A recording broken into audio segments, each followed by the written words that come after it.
money like I just got paid. $100 bills, tell them keep the change. Come on.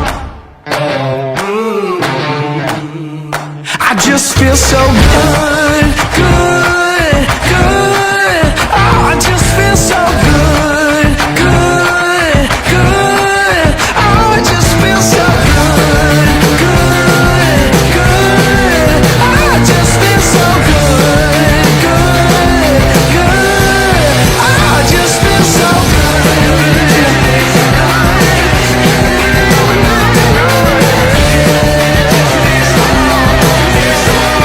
I just feel so good.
Money like I just got paid. $100 bills, tell them keep the change. Come on. I just feel so good, good, good. Oh, I just feel so good, good, good. Oh, I just feel so good, good, good. Oh, I just feel so good, good, good. Oh, I just feel so good.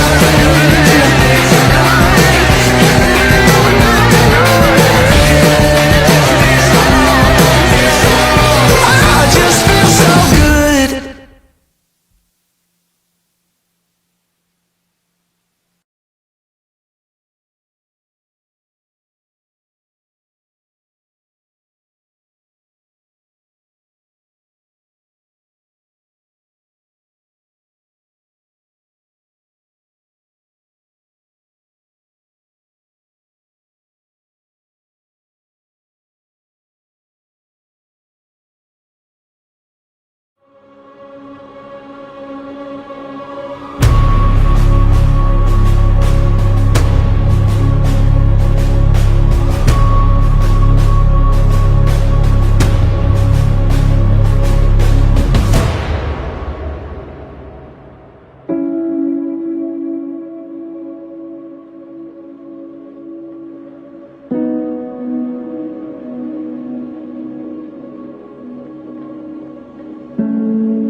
Money like I just got paid. $100 bills, tell them keep the change. Come on.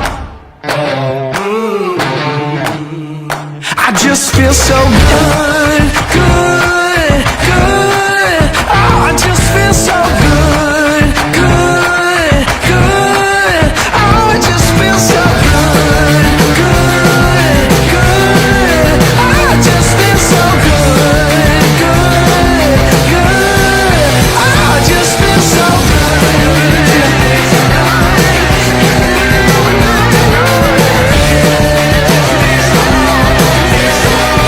I just feel so good.